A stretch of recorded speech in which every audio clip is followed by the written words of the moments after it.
पूरी दुनिया के साथ कदम मिलाते हुए भारत आज विश्व बिरादरी की उम्मीदों की किरण बनकर उभर रहा है। जहां एक तरफ भारतीय विज्ञान का अभिनव अभियान धरती से आकाश तक बढ़ रहा है, वहीं दूसरी ओर विज्ञान के आकाश को किसान की धरती तक पहुंचने का संकल्प भी है। भारत बन सकता है विश्व कृषि क्रांति का अग्रदूत। हर क्षेत्र कर सकता है इंतजार, पर कृषि नहीं। अतः अब और इंतजार नहीं। इसीलिए हर दिन सरकार द्वारा किसानों के हित में तीव्र गति से फैसले लिए जा रहे हैं, ताकि देश खाद्यान्न उत्पादन में विश्व को पीछे छोड़कर अपने किसानों को आत्मनिर्भर बना सके। सरकार का एक ही उद्देश्य, हर क्यारी से हर संभव उत्पादन और हर उत्पादन से किसान के जेब में हर संभव भरपूर पैसा। सरकार का मजबूत इरादा और किसानों के कर्मठ कंधों का सहारा भारत के सुनहरे भविष्य की गारंटी है। सरकार के इरादों और किसानों की उम्मीदों की जिम्मेदारी कृषि मंत्रालय अपने कंधों पर लेकर हम सफर बनने को तत्पर है। कृषि मंत्रालय भारत सरकार की खेत और खलिहानों पर पैनी कृषि दूरदृष्टि का परिणाम आज हमारे सामने है। आइए देखते हैं इस एक साल के दौरान विज्ञान और किसान तथा कृषि मंत्रालय भारत सरकार के त्रिकोण से निकली तस्वीर की एक झलक, जो बदल सकती है देश और किसानों की तकदीर। माननीय प्रधानमंत्री श्री नरेंद्र मोदी जी ने पानी के प्रभावी इस्तेमाल के लिए जल संचय से जल सिंचन पर जोर दिया है। पर ड्रॉप मोर क्रॉप, ये हमारा मिशन स्टेटमेंट हो सकता है क्या? जैसे कम जमीन कम समय ज्यादा उपज, वैसे पर ड्रॉप मोर क्रॉप। कृषि में नवीन व उपयुक्त तकनीकों के प्रयोग करने के लिए कृषि में हुए अनुसंधान कार्यों को डिजिटाइज किया जा रहा है।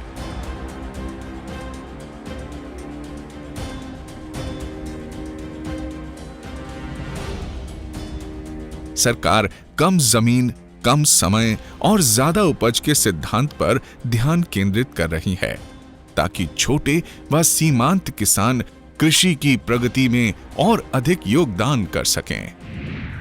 आज समय की मांग है कि हम धरती मां की चिंता करें। अगर हम धरती मां की चिंता करेंगे तो मैं आपको वादा करता हूं कि धरती मां हमारी चिंता करेगी। सोइल हेल्थ कार्ड एक उपाय है। अब तक हमने नहीं किया है, लेकिन अब हमें करना होगा, ताकि इसके कारण हमारी मेहनत बच जाएगी, हमारे पैसे बच जाएंगे, हमारा साल बच जाएगा और हम फसल जितनी चाहते हैं उतनी फसल प्राप्त कर सकते हैं।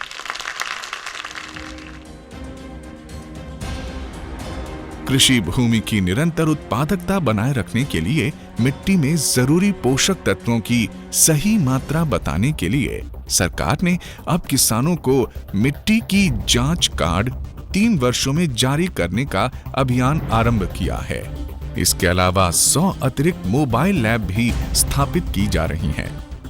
सभी किसानों के लिए मृदा स्वास्थ्य कार्ड नामक नई स्कीम का 19 फरवरी 2015 को प्रधानमंत्री श्री नरेंद्र मोदी जी द्वारा राजस्थान के सूरतगढ़ में उद्घाटन किया गया। और अगले 3 वर्ष के अंदर देश के 14 करोड़ किसानों को सॉइल हेल्थ कार्ड देंगे और हर 3 साल पर उसका रिन्यूअल भी होगा। सरकार जैविक खेती प्रोत्साहन के प्रति वचनबद्ध है, जिससे मृदा स्वास्थ्य सुधार हो और उत्तम गुणवत्ता की फसल हो। जैविक समूह विकसित करने और किसानों को रसायन मुक्त आदान उपलब्ध करवाने के लिए वर्ष 2015-16 से एक नई योजना, परंपरागत कृषि विकास योजना लागू की जाएगी। जैविक उत्पादन पद्धति को बढ़ावा देने के उद्देश्य तथा अलग से पर्याप्त मात्रा में निधि आवंटित करने के लिए मोदी सरकार की ये एक बड़ी पहल है। परंपरागत कृषि विकास योजना PKVY के अंतर्गत जैविक खेती शुरू करने के लिए प्रोत्साहित किया जाएगा। भारत सरकार जल सुरक्षा को उच्च प्राथमिकता देने को प्रतिबद्ध है। प्रधानमंत्री कृषि सिंचाई योजना का उद्देश्य है हर खेत को पानी। योजना के अंतर्गत छोटी और बड़ी सिंचाई योजनाओं की शुरुआत की गई है और जल प्रबंधन के लिए 1.55 लाख हेक्टेयर भूमि को ड्रिप एवं छिड़काव खेती के तहत लाया गया। हमारी सरकार का जो सोच है बहुत साफ है कि देश के हर हाथ को यदि काम देना है तो हर खेत को पानी पहुंचाना होगा। और ये हालत ऐसी है कि आज भी 60% खेती जो जमीन को पानी मौसर नहीं हो रहा है। तो हमारे प्रधानमंत्री जी ने एक योजना चलाई है, प्रधानमंत्री सिंचाई योजना। राष्ट्रीय बीज निगम 7 स्थानों पर केंद्रीय धुरी आधारित सिंचाई प्रणाली स्थापित कर रहा है। राजस्थान के सदरगढ़ और जैतसर में लगभग 250 एकड़ क्षेत्र में केंद्रीय धुरी आधारित सिंचाई प्रणाली स्थापित की गई है, जो आर्थिक रूप से सस्ती और प्रभावी प्रणाली है। गत वर्ष 343.5 लाख क्विंटल बीज की मांग के विरुद्ध 351.77 लाख क्विंटल बीज उपलब्ध करवाया गया और शीघ्र ही खुदरा विक्रेता के स्तर पर भी बीज और खाद की उपलब्धता की जानकारी किसान इंटरनेट पर और बिना इंटरनेट के भी अपने मोबाइल पर पा सकेगा। राष्ट्रीय खाद्य सुरक्षा मिशन के अंतर्गत जिलों की संख्या को 586 से बढ़ाकर 623 कर दिया गया, जिसके बजट का कुल 50% दलहनी फसलों के लिए आवंटित किया गया है। पिछले वर्ष इसमें मोटे अनाज, गन्ना, कपास और जूट फसलों को शामिल किया गया है। सैटेलाइट के माध्यम से अब बागवानी की फसलों के क्षेत्रफल और उत्पादन का भी आकलन किया जाएगा और इसके लिए चमन योजना का शुभारंभ किया गया है। फसल कटाई में सभी प्रकार के खेतों का समावेश और बेहतर योजना के लिए रिमोट सेंसिंग और जीपीएस तकनीक का प्रयोग शुरू किया गया है। अब तक 11 राज्यों में उपग्रह तकनीक से आकलन आरंभ कर दिया गया है। और इस परियोजना के तहत सैटेलाइट के द्वारा हमको बुआई के प्रारंभिक समय में ही हमें जानकारी मिल जाएगी कि देश के अंदर किस क्षेत्र में, कितने क्षेत्र में किस चीज की बुआई हुई, कितने उत्पादन का अंदाजा है, ताकि आगे की योजना में बनाने में हमको सहूलियत हो। किसानों के लिए एम किसान पोर्टल की शुरुआत की गई और ये पोर्टल किसानों को उन्हीं की भाषा में और उस इलाके के लिए उपयोगी जानकारी एसएमएस व ध्वनि यानी ऑडियो रिकॉर्डिंग के माध्यम से उपलब्ध करा रहा है। यूएसएसडी और पुल एसएमएस के द्वारा किसान साधारण मोबाइल फोन पर भी बिना इंटरनेट के इंटरनेट से जानकारी प्राप्त कर सकते हैं। नई सरकार के गठन के 1 साल में ही 560 करोड़ से अधिक एसएमएस देश भर के कृषि वैज्ञानिकों द्वारा भेजे जा चुके हैं। मोबाइल के माध्यम से मिलने वाली कृषि संबंधी सुविधा ने सफलता के नए कीर्तिमान स्थापित किए हैं। फार्मर्स पोर्टल, जो किसान संबंधी सभी जानकारी एक ही जगह इकट्ठा कर देता है, इसे और विकसित किया गया। पारदर्शिता लाने के लिए उन्नत कृषि के लिए गठित राष्ट्रीय ई गवर्नेंस योजना को पूरे देश में लागू किया गया। सरकार सूचना प्रौद्योगिकी का कृषि व संबंधित क्षेत्रों के समग्र विकास के लिए भरपूर प्रयोग करेगी और इसमें मोबाइल फोन का प्रमुख स्थान होगा।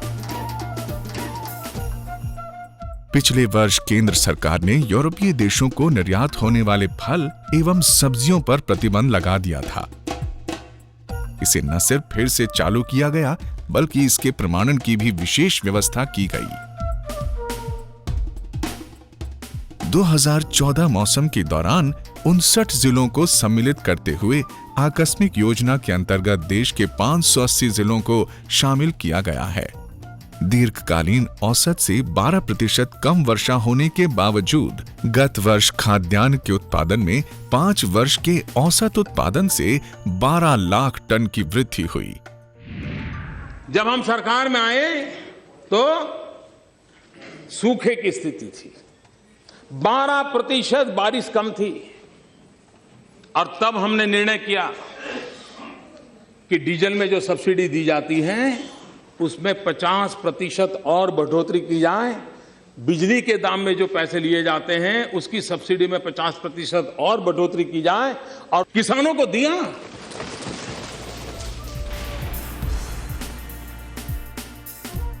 किसानों को डीजल सब्सिडी योजना, बागवानी फसलों के लिए अतिरिक्त वित्तीय सहायता, बीजों की खरीद में सब्सिडी, विकासात्मक योजनाओं के लिए अतिरिक्त सहायता दी गई।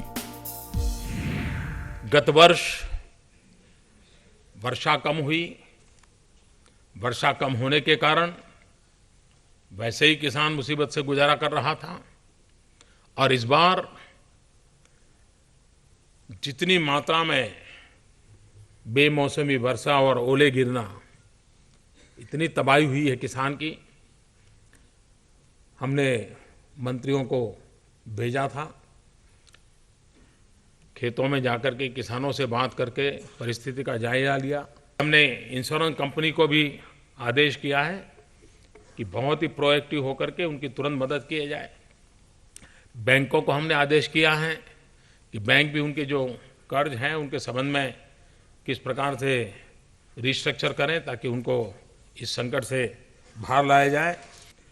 और ये सब देखने के बाद एक बहुत बड़ा महत्वपूर्ण निर्णय हमने किया है कि अब किसान का वो जो 50% के नुकसान वाला जो दायरा था उसको बदल करके 33% भी अगर नुकसान हुआ है तो भी वो किसान हकदार बनेगा। और दूसरा महत्वपूर्ण, जो आज़ादी के बाद आज तक इतना बड़ा जंप नहीं लगाया है किसानों को मदद करने में, हम इतना बड़ा जंप इस बार लगा रहे हैं और आज उसको जो मदद करने के सारे पैरामीटर्स हैं उसको अब 1.5 गुना कर दिया जाएगा।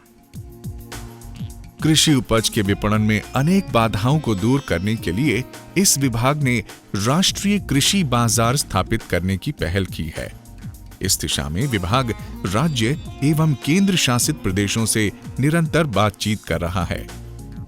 महत्वपूर्ण कदम के रूप में राष्ट्रीय बाजार की ओर पहल के लिए एग्रीटेक इंफ्रास्ट्रक्चर फंड ATIF के उपयोग का प्रस्ताव है, जो देश की विनियमित मंडियों में 585 थोक बाजारों में सामूहिक मंच प्रदान करेगा।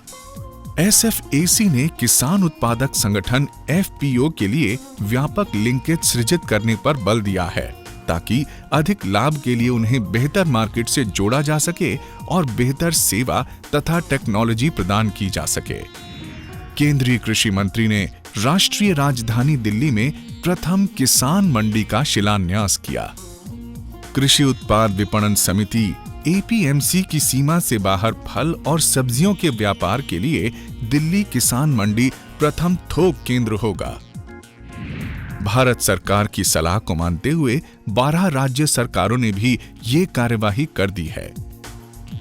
वर्ष 2014-15 में प्याज और आलू की कीमतों में वृद्धि के मद्देनजर कृषि एवं सहकारिता विभाग ने कीमतों पर काबू पाने के लिए 500 करोड़ रुपए के मूल्य स्थिरीकरण कोष की स्थापना की है।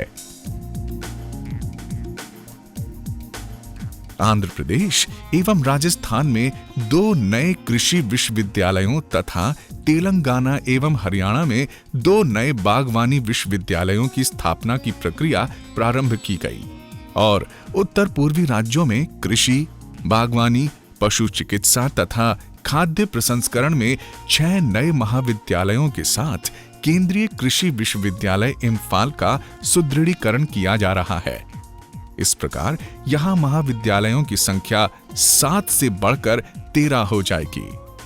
बिहार स्थित राजेंद्र कृषि विश्वविद्यालय को राजेंद्र केंद्रीय कृषि विश्वविद्यालय में रूपांतरित करने के लिए एक समझौता ज्ञापन पर हस्ताक्षर किए गए। बड़ा पानी मेघालय में एक नया केंद्रीय कृषि विश्वविद्यालय स्थापित किया जा रहा है। रानी लक्ष्मीबाई केंद्रीय कृषि विश्वविद्यालय झांसी में पहला शैक्षणिक सत्र प्रारंभ किया जा चुका है। झांसी उत्तर प्रदेश तथा दतिया मध्य प्रदेश में 4 नए महाविद्यालयों की स्थापना हेतु अनुमोदन कर दिया गया है। माननीय कृषि मंत्री द्वारा 25 अगस्त 2014 को गढ़खटंगा रांची झारखंड में भारतीय कृषि जैव प्रौद्योगिकी संस्थान IIAB के भवन का शिलान्यास किया गया। मत्स्य उद्योग के क्षेत्र में विश्व के दूसरे सबसे बड़े मछली उत्पादक देश होने से इसमें असीम संभावनाओं को देखते हुए इस पर विशेष ध्यान दिया जा रहा है। सरकार ने मछली उत्पादन में बढ़ोतरी और इसके निर्यात के लिए इस काम में गति देने के लिए नीली क्रांति यानी ब्लू रेवोल्यूशन का आह्वान किया है। इसका मुख्य उद्देश्य नई तकनीक के सहयोग से मत्स्य उत्पादन को बढ़ाना है। राष्ट्रीय मछुआरा कल्याण योजना के तहत 4,794 मछुआरा आवास तथा 4,21,450 मछुआरों को बचत सह राहत सहायता प्रदान की गई है। वर्ष 2014-15 में मत्स्य उत्पादन में 5.2% की वृद्धि हासिल की गई। भारत में प्रथम बार विश्व मात्स्यिकी दिवस का आयोजन भारत विश्व व्यापार मेले के दौरान दिनांक 21 नवंबर 2014 को प्रगति मैदान ऑडिटोरियम नई दिल्ली में किया गया। इसका उद्घाटन कृषि मंत्री ने किया। भारत ने अपने कृषि मंत्री की उपस्थिति में हैदराबाद में 23 से 25 जून 2014 को FAO एशिया प्रशांत मात्स्यिकी आयोग के 33वें सत्र की मेजबानी की, जिसमें 17 देशों के साथ अत्यधिक सहयोग बनाया है। आत्मा योजना के अंतर्गत ब्लॉक स्तर पर प्रसार कर्मियों की संख्या 8,000 तक बढ़ाने के निर्णय पर अमल किया गया है। उद्योग एवं व्यापार को बढ़ावा देने के लिए तमिलनाडु के काटुपल्ली बंदरगाह और कोच्चि हवाई अड्डे को पौधों की आयात के लिए एंट्री पॉइंट बनाया गया। कई योजनाओं को तो हमने प्रारंभ कर दिया है और कई योजनाएं हमारे इस स्टेज में है कि आने वाले 2-3 महीने के अंदर हमारा प्रारंभ हो जाएगा। और मुझको लगता है कि कृषि के क्षेत्र में जो क्रांतिकारी कदम उठाए जा रहे हैं उसका मुख्य उद्देश्य हमारा है उत्पादन और उत्पादकता बढ़ाना, और फिर दूसरी ओर कृषि से बोझ कम हो। देसी नस्ल की गायों के संरक्षण और नस्ल सुधार को वैज्ञानिक ढंग से बढ़ावा देने के उद्देश्य से कृषि मंत्रालय द्वारा राष्ट्रीय गोकुल मिशन की शुरुआत की गई है। इस मिशन के अंतर्गत ग्राम स्तरीय समन्वित पशु केंद्र भी बनाए जाने का प्रस्ताव है, जिसे गोकुल ग्राम कहा जाएगा। नई सरकार आने के 1 वर्ष के अंदर दुग्ध सहकारी समितियों द्वारा दूध की प्राप्ति में 12.5% और डेयरी किसानों की आमदनी में 11.3% की औसतन वृद्धि दर्ज की गई है। राष्ट्रीय कामधेनु ब्रीडिंग सेंटर देसी नस्लों के संवर्धन एवं संरक्षण हेतु 2 राष्ट्रीय कामधेनु ब्रीडिंग सेंटर, जिनमें से एक मध्य प्रदेश में तथा दूसरा आंध्र प्रदेश में स्थापित किए जा रहे हैं। तो ये थी नई सरकार के साल 1 शुरुआत अनेक की एक झलक। कृषि क्षेत्र में लिए गए इन फैसलों से देश की 125 करोड़ जनता लाभान्वित हो रही है और देश